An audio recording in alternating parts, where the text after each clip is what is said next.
So good morning everyone, আমি Asima daily blogging চ্যানেলে আবার একটি নতুন ভিডিও না আপনাদের সকলকে আবার একবার স্বাগত। আশা করবো আপনারা সকলেই খুব ভালো আছেন, আমিও খুব ভালো আছি। আর আজকেও টাইম হয়ে গেল 9:17। একবার দেখায় তো আমার স্নান টান অনেকক্ষণই হয়ে গেছে, তো একটু রেডি হতে সময় লাগছিল। তো রেডি হয়ে আমি চলে এলাম। তো এখন আমরা সকালে চাটা খাইনি, তো ওটাও খাবো। তো চলো অবশ্যই তোমাদেরকে সঙ্গে করেই নিয়ে। তো আশা করবো তোমরা সকলেই খুব ভালো আছো, সুস্থ আছো, যে যেখানেই আছো, যেমন আছো। তো আমার আজকের ব্লগটা আমি আজ এখন থেকে শুরু করছি। তো অবশ্যই সঙ্গে দেখো আর দেখতে থাকো আমার আজকের ব্লগটা, যেটা আমি কন্টিনিউ করব। আর আজকে আছে আমাদের বাড়িতে একজনের নেমন্তন্ন। সেটা হলো মিঠির বাবার ভাগ্নি হয়, মানে আমারও ভাগ্নি হয়, মানে আমার শ্বশুরবাড়ি সম্পর্কে আর কি, দিদির মেয়ে। তো যাই হোক, ও নেমন্তন্ন আছে, তো রান্না বান্না আগে বসিয়ে ফেলি, নাহলে দেরি হয়ে যাবে, মানুষজন আসবো। একটা ছোট্ট বাচ্চা আছে, তো দেরি হয়ে যাবে খাওয়া দাওয়া করতে। তো চলো এখন চা থেকে শুরু করি, তারপর বাকি ব্লগটা কন্টিনিউ করব, কি কি করছি কি না সবকিছু তোমাদের সঙ্গে শেয়ার করবো। তো অবশ্যই সঙ্গে দেখো আর দেখতে থাকো আমার আজকের ব্লগটা।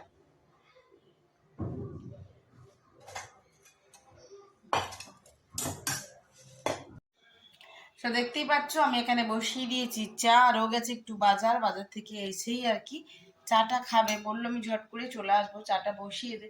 তো আমি চা বসিয়ে দিয়েছি, আমার চা ফুটবে, না আসলে আমি একাই খেয়ে ফেলবো এই আর কি। তো চলো, নিচি বাবা চলে এসছে, চাটা দিয়ে দিই। আর আমাদের ব্লগটা তোমাদেরকে সঙ্গে নিয়ে একসঙ্গে শুরু করলাম। এখন টাইম হয়ে গেছে 10:30, আর আমি এখানে বসে পড়েছি কাটাকুটি করতে। তো চলো তোমাদেরকে দেখায় যে আমি কি কি কাটাকাটি করলাম। আপাতত আমি এখানে ঢেঁড়স ভাজবো, পটল ভাজবো, কলাটা আমার জন্য সেদ্ধ দেবো, আর ওটা চিকেনে দেবো, মাংসতে দেবো আমি আলুটা। আর এখন তো এইদিকে আমি কাটতে শুরু করে দিয়েছি আদা রসুন। আদাটা ওখানেই আছে, তো পেঁয়াজ রসুন টমেটো ক্যাপসিকাম এগুলো আমি একবার বাস্কেট নিয়ে এখানে বসে পড়েছি, কেননা রান্নাঘরে না প্রচণ্ড গরম, পারবো না, তার জন্য এখানেই করছি। আর দেখতে পাচ্ছ ন্যান্সি বসে আছে, আর চিকেনটা চলে এসছে, আর সেটাকে এখন ধুয়ে ধুয়ে আমি পরিষ্কার করে নেবো, তারপর আমি চিকেনটা করবো। তো তোমরা অবশ্যই সঙ্গে দেখো আর দিদি দেখো আমার আজকের ব্লগটা। মোটামুটি দেখতেই পাচ্ছ এখানে আমার ডাল ফুটতে শুরু হয়ে গেছে, ওদিকে আমার ভাজাভুজিগুলো একেবারে কমপ্লিট। ডালটা আমি তড়কা লাগিয়ে দিয়েছি, আজকে ডালে টমেটো দিইনি, জাস্ট পেঁয়াজ দিয়েছি। ডালটা ফুটে উঠেছে, আমি এবার নামিয়ে নেব। আর চিকেনটা আমি ভালো করে ওয়াশ করে নিয়েছি, এদিকে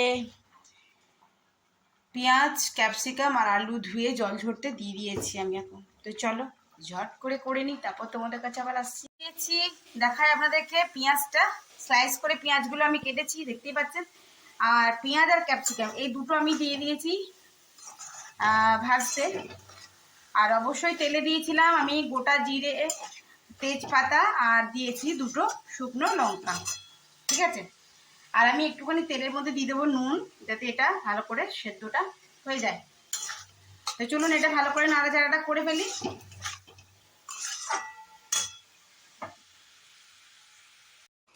তো আমি এদিকে চিকেনটা বসিয়ে দিয়েছি দেখালাম, আর এদিকে আমি আলুটা পিস করে নেবো, সেদ্ধ করা হয়ে গেছে দেখতেই পাচ্ছেন। প্রথমে আমি যেটা করবো সেটা হলো কড়াইতে দিয়ে দেবো তেল।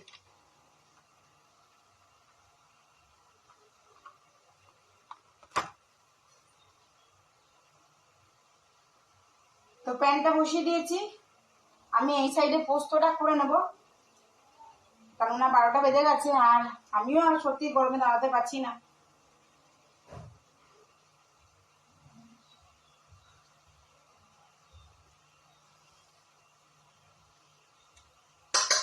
আলুগুলো খুবই কুচি কুচি করে কেটে নেবো, এখানে আমার তেলটা দেখতেই পাচ্ছেন গরম হয়ে গেছে যথেষ্ট। তো কেটে রাখা পেঁয়াজগুলো আমি এখানে দিয়ে দেবো।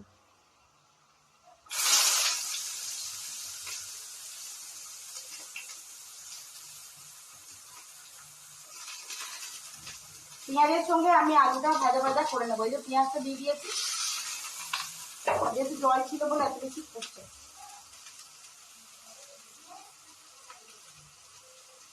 তো এদিকে আমি পেঁয়াজটা ভাজা ভাজা হতে দিয়ে দিয়েছি, এদিকে আমার চিকেন আর আলু দুটোই ভাজা হয়ে গেছে।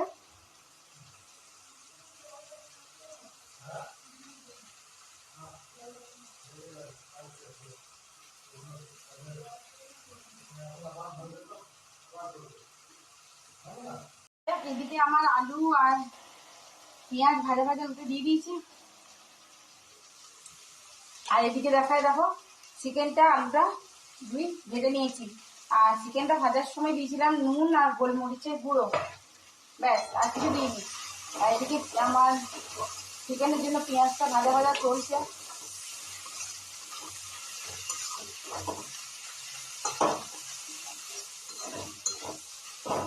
তো আমি এর মধ্যে একটুখানি নুন দিয়ে দিলাম যাতে একটু মানে পেঁয়াজগুলো শর্টে হয়ে যায় আর কি। এবার দিয়ে দেবো দু দানা চিনি দিয়ে দিলাম। গরমে আর দাঁড়ানো যাচ্ছে না, জামাটা দেখতে পাচ্ছি দিতে পারা যাচ্ছে, আমি আর পাচ্ছি না।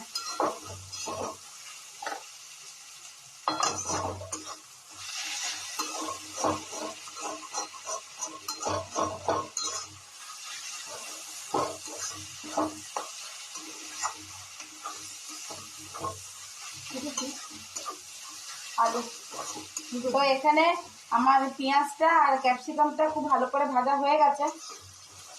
এবার আমি সমস্ত মশলাগুলো এর মধ্যে একে একে দিয়ে দেবো।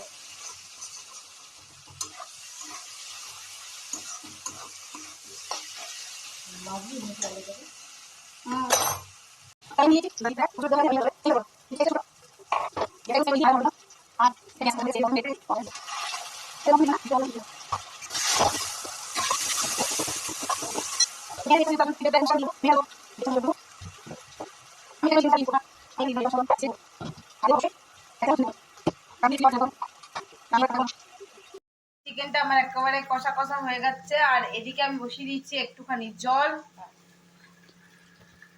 তো এখন আমার ক্যামেরাতে আছে মিঠি, বাড়িতে ছুটি থাকা সত্ত্বেও আমার একটু ক্যামেরা করে দিচ্ছে না, করছিলাম। এই যে আমি এখন এটা দেখুন কষা হয়ে গেছে আমার। মিঠি কেমন গন্ধ বেরিয়েছে? খুব ভালো গন্ধ বেরোচ্ছে, আমার ঠাম্মার গন্ধটা আসছে। তো মিঠিকে এখন চাকতে দিতে হবে তার মানে? হ্যাঁ।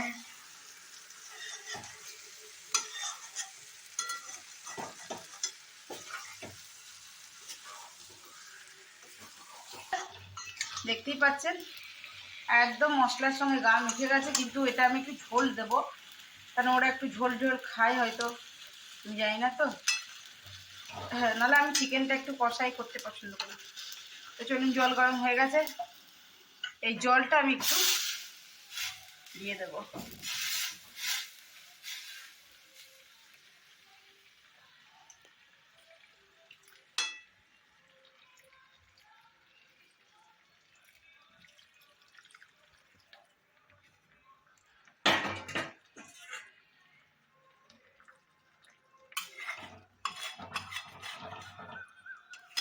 তো দেখো আমি ঝোল রেডি। এবার আমি এটা একটু ফুটতে দেবো, আর ফুটতে দেওয়ার আগে দেবো একটুখানি গরম মশলা। ঝোলটা ফুটতে দিয়ে দিয়েছি, আমি দিয়ে দেবো একটুখানি গরম মশলা। এটা ভালো করে ফুটে উঠুক, তারপর মিঠি চেকে বলবে কেমন হয়েছে। তো ঘড়ি কাটা এখন 12:30। আমার সমস্ত রান্না কমপ্লিট। আমি এবার কিচেনটা মুছে দিয়ে বেরিয়ে যাব। আর কি কি করলাম অবশ্যই আপনাদের সঙ্গে একবার শেয়ার করে নেবো সেটা। তো চলুন মিঠিকে একটু দিই, মিঠি টেস্ট করুক, টেস্ট করে বলুক কেমন লাগছে। তো আমি এখানে মিঠিকে দিয়ে দিয়েছি একটুখানি চাপতে। টেস্ট বলবি নুন ঝাল মিষ্টি সব ঠিক আছে? ঠিক আছে, চলো তুমি তাহলে ওটা টেনে দাও।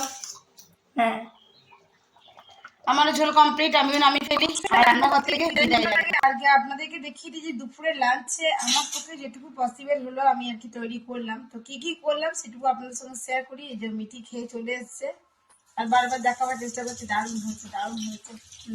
যাই হোক দেখাই কি কি করলাম। স্টার্ট করি। আমি এখানে 3 রকম ভাজা ভেজেছি। এটা হলো পটল ভাজা, ঢেঁড়স ভাজা আর গোল গোল করে আলু ভাজা। আর অবশ্যই নিচে করেছি আমি মুসুরির ডাল, একটু পেঁয়াজ আর পাঁচফোড়ন দিয়ে তড়কা লাগিয়েছিলাম। আর এদিকে করেছি আলু পেঁয়াজের পোস্ত, আর এটা করেছি চিকেন, যেটা আপনার সঙ্গে শেয়ার করলাম। তো এই হলো আমার আজকে দুপুরের লাঞ্চ, যেটুকু আপনাদের সঙ্গে শেয়ার করতে পারলাম, মানে যেটুকু করতে পেরেছি আর কি। মানুষের জন্য আসবে, মানুষ গেস্ট আজকে, তো বাস এইটুকু। So good evening everyone. আমি চলে এসেছি বিকেলের চায়ের সঙ্গে, দেখতেই পাচ্ছি 2 কাপ চা একেবারে রেডি। মিঠি আবার নিজের জন্য লেমন টি বানিয়ে খেয়ে নিয়েছে। তো চলো বিকালের চায়ের সঙ্গে আজকে ব্লগটা আমি এখানেই শেষ করলাম। ভালো লাগলে অবশ্যই কি লাইক কমেন্ট শেয়ার। তো আমার চ্যানেলে যদি নতুন বন্ধু হয়ে থাকো সো প্লিজ আমার চ্যানেলটি সাবস্ক্রাইব করা বিশেষভাবে অনুরোধ রইল। সকলে খুব ভালো থাকুন, সুস্থ থাকুন। আবার একটি নতুন ভিডিওতে আপনার সাথে দেখা হচ্ছে, ততক্ষণের জন্য বিদায়। টাটা, গুড ইভিনিং সকলকে, ভালো থাকবেন।